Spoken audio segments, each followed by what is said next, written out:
Perkenalan, saya Muhammad Bujadi akan mempresentasikan tentang peningkatan motivasi belajar. Yang pertama ada pengertian motivasi belajar. Motivasi merupakan salah satu faktor yang perlu menentukan keefektifan dan keberhasilan pembelajaran. Karena peserta didik akan belajar dengan sungguh-sungguh apabila memiliki motivasi yang tinggi. Dengan demikian, seorang peserta didik akan belajar dengan baik apabila ada faktor-faktor pendorongnya, motivasi, baik yang datang dari dalam intrinsik maupun yang datang dari luar ekstrinsik.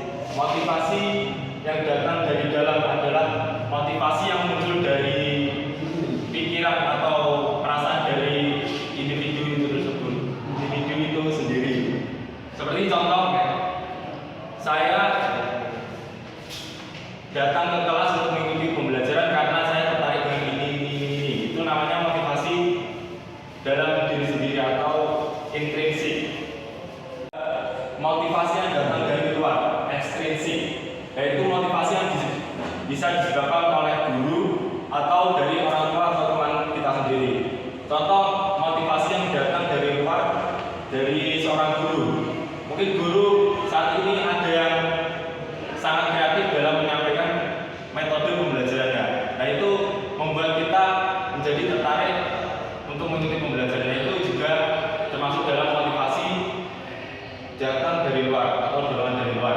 Karena ada motivasi dari orang tua.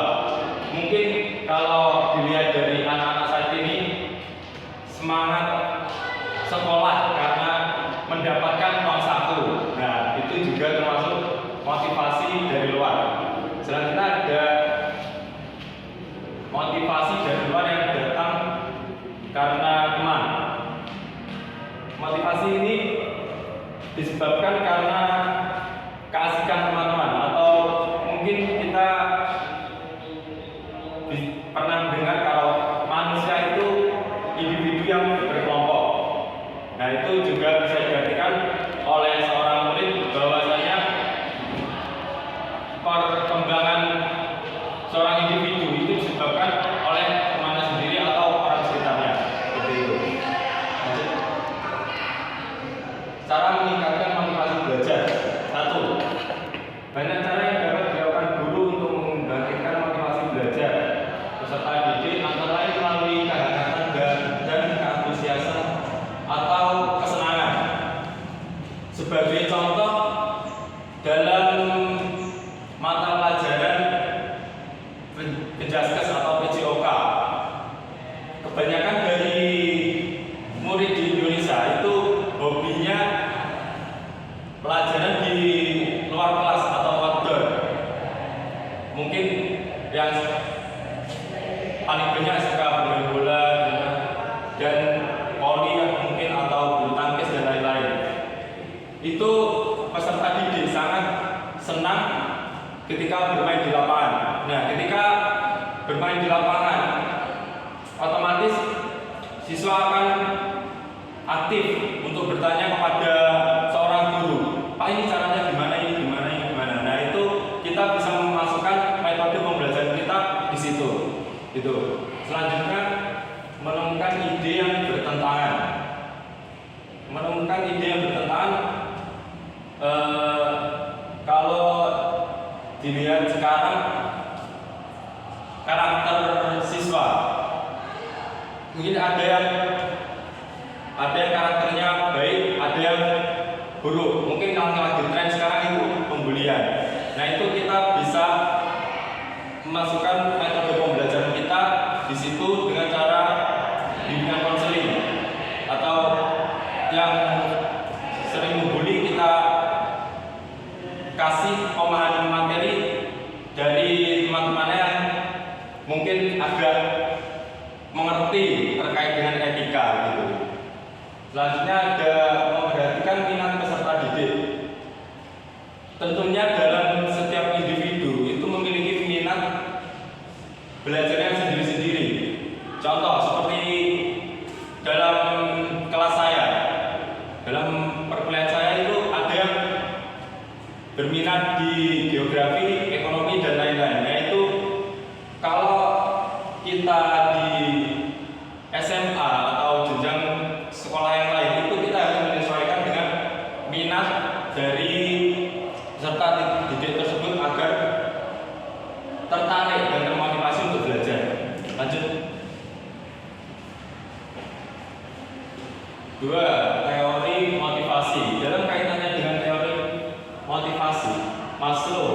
menyusun suatu teori tentang kebutuhan manusia yang bersifat hierarkis dan dikelompokkan menjadi 5 tingkat, yaitu physiological needs atau kebutuhan psikologi yang paling rendah, seperti air, makanan, matahari, tidur, dan lain-lain.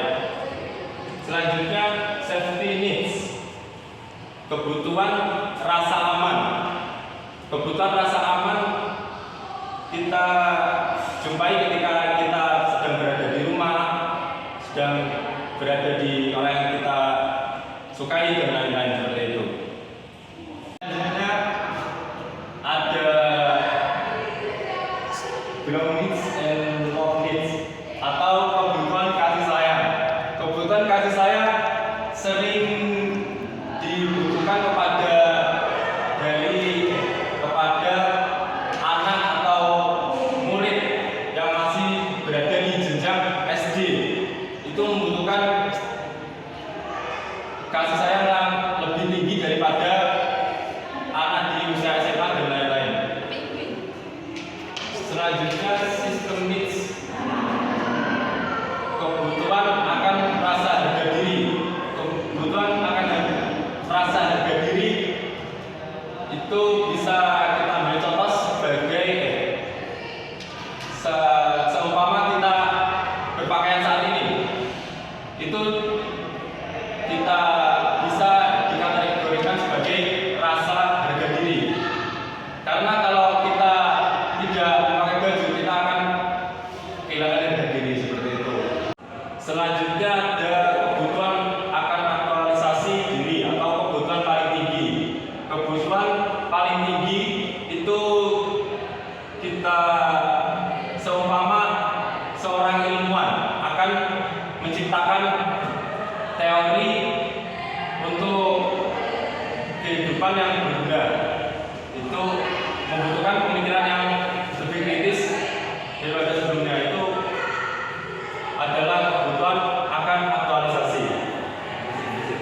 Selanjutnya nomor 3 ada motivasi dan tujuan belajar. Antara motivasi dan tujuan belajar berhubungan erat. Seseorang melakukan sesuatu kalau ia memiliki tujuan atas perbuatannya. Demikian halnya karena adanya tujuan yang jelas, maka akan bangkit dorongan untuk mencapainya. Motivasi akan menyebabkan terjadinya suatu perubahan energi yang ada pada diri manusia, baik yang menyangkut kejiwaan, perasaan, dan emosi, untuk kemudian bertindak atau melakukan sesuatu untuk mencapai tujuan. Motivasi ini biasanya kita mempunyai rencana atau tujuan. Nah, itu kita pastinya akan merasa, oh ini tujuan saya. Saya harus bisa mencapai ini entah apapun yang terjadi. Itu namanya juga motivasi. Atau sebagai contoh di lingkungan sekitar, yaitu ketika terpilihnya ketua dalam suatu organisasi, itu pastinya kan hal tersebut sangat terpaksa bagi individu tersebut. Akan tetapi ketika kita memiliki anggota yang sangat antusias, itu bisa memunculkan motivasi dalam diri kita juga. Entah itu motivasi semangat dalam berorganisasi, dalam berkembang, atau dan lain-lain. Hal tersebut akan memunculkan atau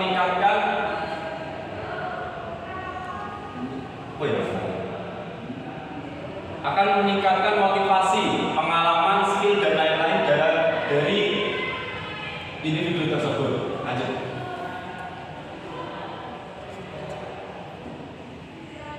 Yang keempat ada upaya peningkatan motivasi belajar. Berbagai upaya peningkatan motivasi belajar untuk meningkatkan kualitas pembelajaran dalam rangka implementasi KTSP harus ditunjang dan didukung oleh guru profesional yang mampu memerankan dirinya sebagai agen pembelajaran serta memiliki kompetensi pedagogi, kompetensi kepribadian, kompetensi profesional, dan kompetensi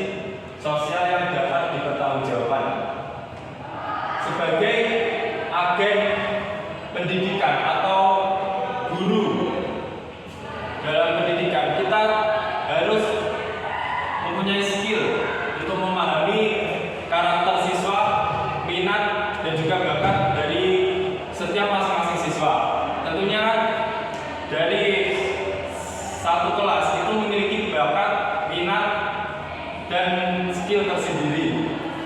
Nah itu kita sebagai guru harus bisa menyaring semua bakat dan minat dari peserta didik tersebut untuk yang nantinya menciptakan metode pembelajaran yang